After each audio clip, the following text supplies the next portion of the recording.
cloud.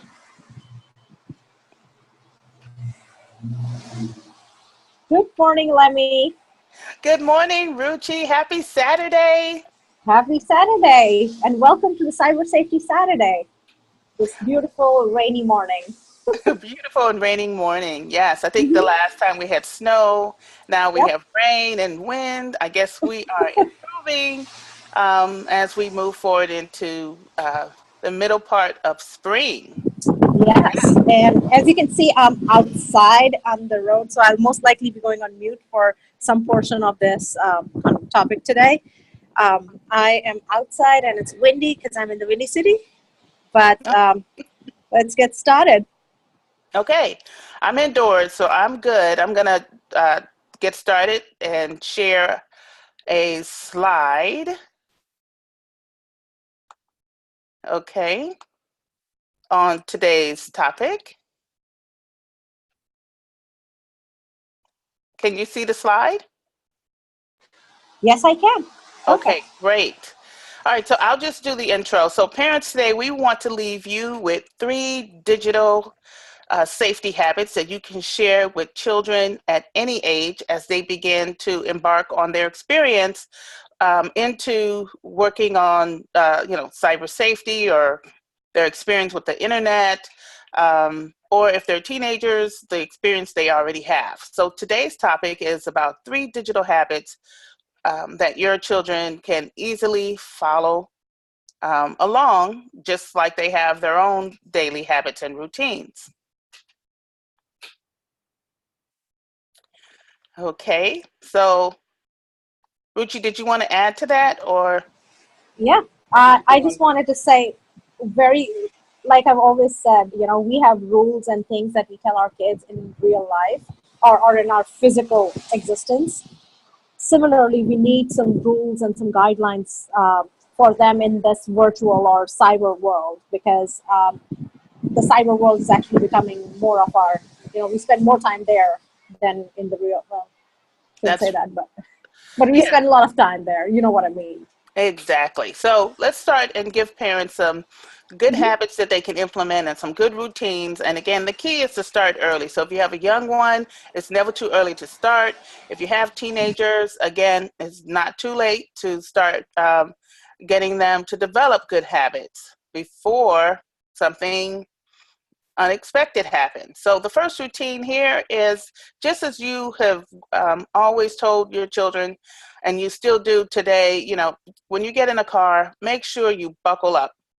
Put on that seatbelt for safety reasons. If you have a teenager who's just learning how to drive, of course, that's the first thing you're going to tell them, buckle up, safety first, right? And so children, whether they're driving or not, if they're in a car seat or what have you, this is common language to buckle up and to be safe.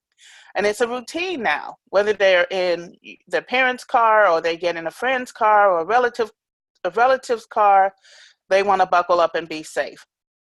Well, with the same analogy, we want to support the development and understanding to have kids power up with a password.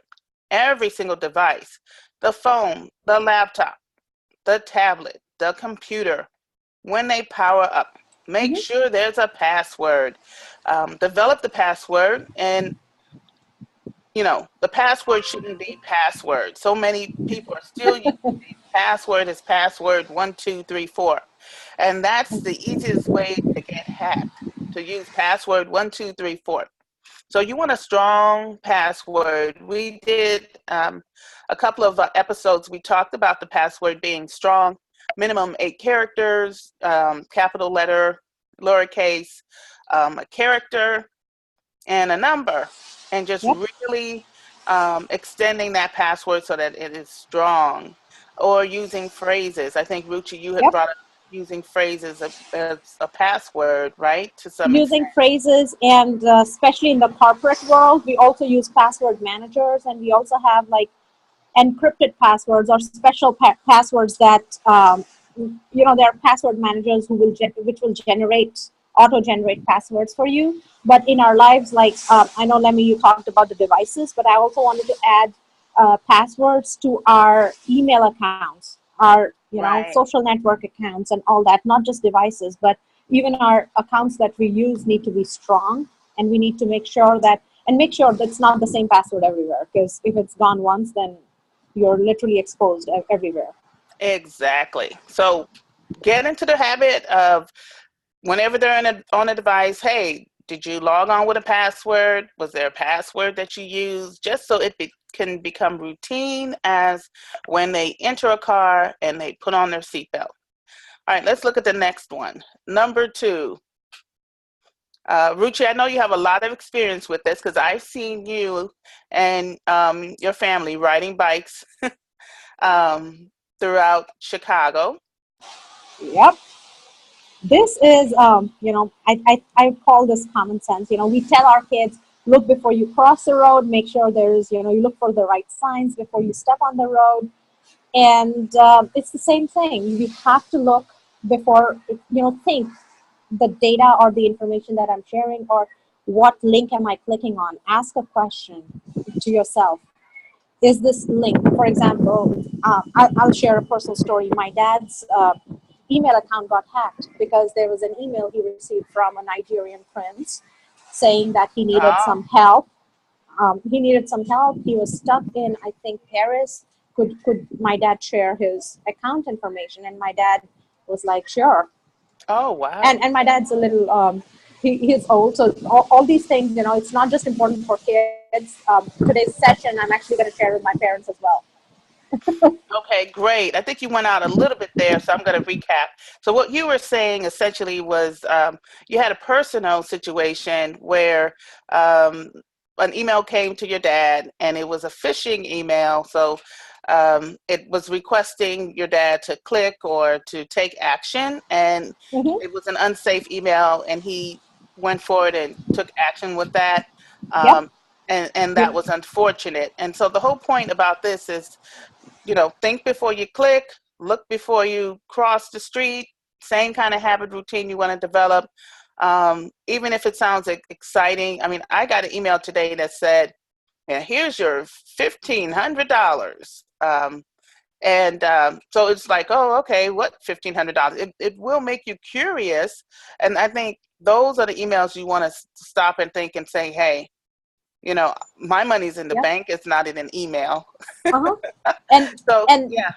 yeah, there are many phishing scams that are out there like that. There's another one that, again, I don't know why my dad always gets these emails, but he Oh, also got wow. another one that, we are from Microsoft team and we would like to update your Hotmail account. Could you please share your password with us?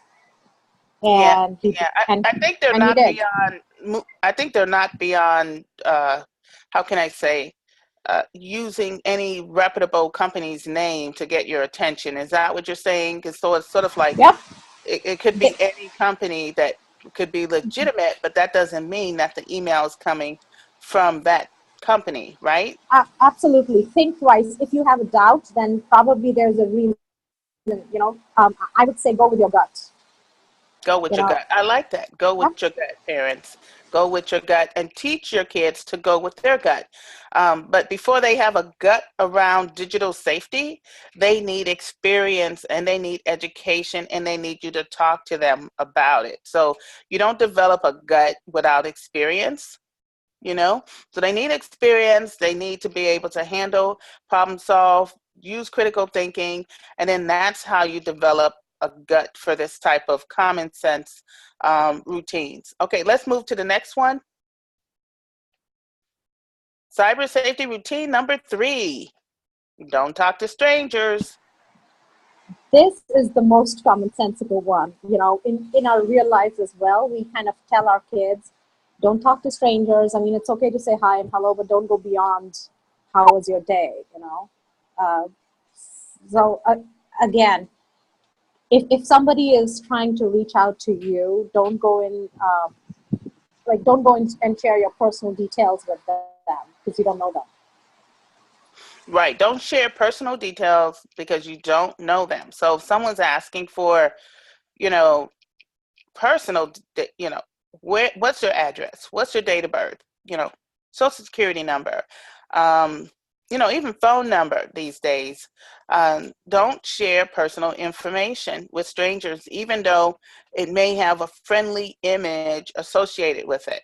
And I think that's how many children and teens are getting sort of hoodwinked by this, is because they're looking at the images and not necessarily the text. So by the time they click on the images, they realize they're going down the wrong path. And for some kiddos, it's too late. And this is the purpose of why we do these Cyber Safety Saturdays, to educate parents, bring information to you, make you aware, start bringing this topic into your household. Ruchi and I, we talk about it with our children. We share this information with other families, and we want you to do the same. So don't talk to strangers is the last routine advice that we want to make sure you start to implement in the digital world. And that means protect your information. Do not share personal data with strangers.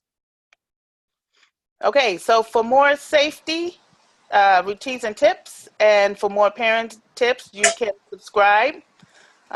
Please subscribe as you're watching this video.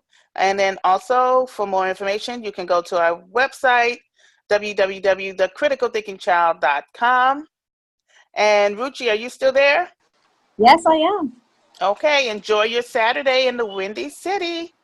All right. Take care, everyone. And like Lemmy said, please subscribe and like, and let us know what else you'd like to know from us. It's all about minimizing our risks. Okay, bye for now. Take care. Bye-bye. Take care. Bye-bye.